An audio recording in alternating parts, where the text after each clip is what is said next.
On April 15, 1912, the RMS Titanic sunk in the North Atlantic Ocean.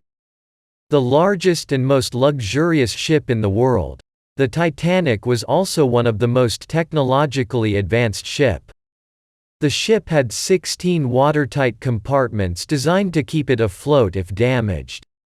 This led to the belief that the ship was unsinkable. However, only 4 days into its maiden voyage, from Southampton, UK, to New York City, United States, the Titanic struck an iceberg near Newfoundland, Canada. The collision damaged the ship and its watertight compartments. With a limited number of lifeboats, many passengers could not escape the ship. Only hours after the collision, the Titanic sunk, taking about 1,500 passengers, making it one of the deadliest peacetime maritime disasters in history. There was a very slight bump, just a little jar, nothing at all. I went in my room. There was a second light jar, nothing of consequence. But you knew something had happened, and one man said, "Look at that. That's an iceberg." Titanic was the largest ocean liner in service at the time. Titanic had an estimated 2,224 people on board. RMS Titanic was a British passenger liner, operated by the White Star Line. Titanic was under the command of Captain Edward Smith, who went down with the ship. The ocean liner carried some of the wealthiest people in the world, as well as hundreds of emigrants. The first-class accommodation was designed to be the pinnacle of comfort and luxury, with a gymnasium, swimming pool, libraries, high-class restaurants, and opulent cabins. A high-powered radiotelegraph transmitter was available for the ship's operational use. Titanic had advanced safety features, such as watertight compartments and remotely activated watertight doors, contributing to its reputation as unsinkable. 69.06 meter long with a maximum breadth of 28.19 meter. Titanic's maiden voyage began shortly after noon on 10 April 1912 when she left Southampton on the first leg of her journey to New York. On the 12, Titanic's radio operators received 6 messages from other ships warning of drifting ice, which passengers on Titanic had begun to notice during the afternoon. Throughout much of the voyage, the wireless radio operators on the Titanic, Jack Phillips and Harold Bride, had been receiving iceberg warnings, most of which were passed along to the bridge. On the evening of April 14, the Titanic began to approach an area known to have icebergs. Smith slightly altered the ship's course to head farther south. However, he maintained the ship's speed of some 22 knots, 41 km/h. At approximately 9:40 p.m. the Mesaba sent a warning of an ice field. The message was never relayed to the Titanic's bridge. At 10:55 p.m. the SS Californian ship sent word that it had stopped after becoming surrounded by ice, but Captain Edward Smith ignored them. Nevertheless, the ship continued to steam at full speed. 2 lookouts, Frederick Fleet and Reginald Lee, were stationed in the crow's nest of the Titanic. The air temperature had fallen to near freezing.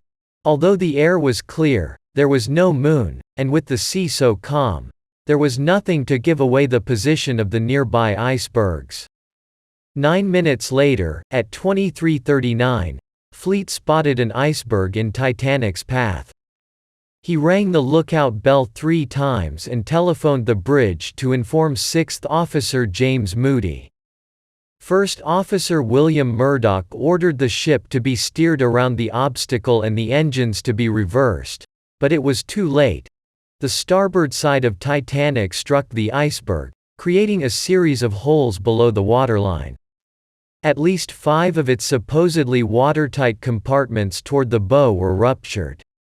After assessing the damage, Andrews determined that, as the ship's forward compartments filled with water, its bow would drop deeper into the ocean, causing water from the ruptured compartments to spill over into each succeeding compartment, thereby sealing the ship's fate.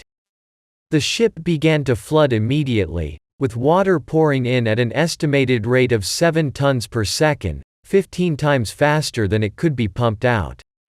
Andrews informed the captain that the first 5 compartments were flooded, and therefore Titanic was doomed. Andrews accurately predicted that she could remain afloat for no longer than roughly 2 hours. At 0:05 on the 15th of April, Captain Smith ordered the ship's lifeboats uncovered and the passengers mustered.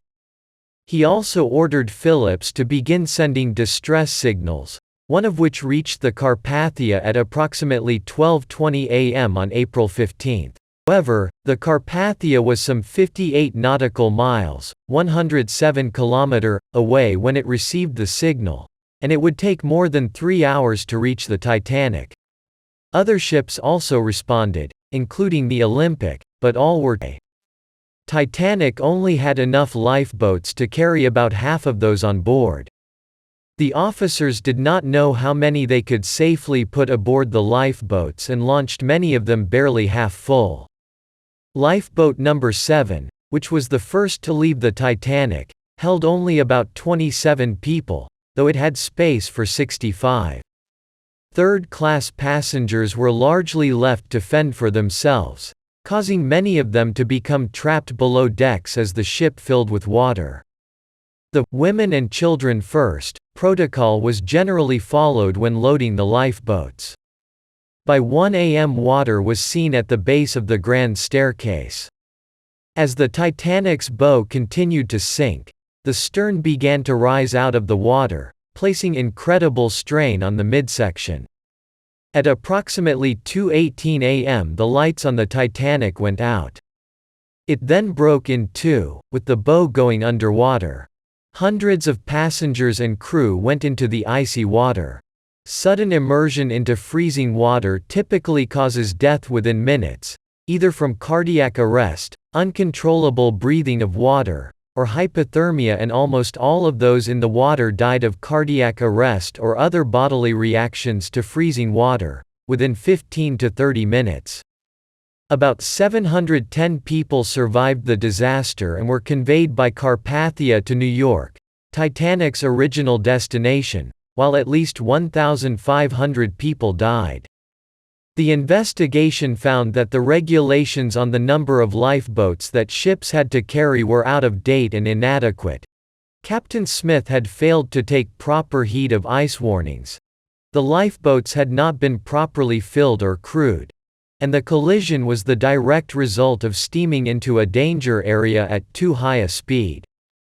One of the most controversial issues examined by the inquiries was the role played by SS Californian, which had been only a few miles from Titanic but had not picked up her distress calls or responded to her signal rockets. Californian had warned Titanic by radio of the pack but was rebuked by Titanic's senior wireless operator, Jack Phillips. Both inquiries strongly criticized Captain Lord of Californian for failing to render assistance to Titanic. Till this date, the fascination regarding Titanic still remains in people. In 2012, an Australian billionaire Clive Palmer planned that he would make Titanic 2. A copy model of real Titanic.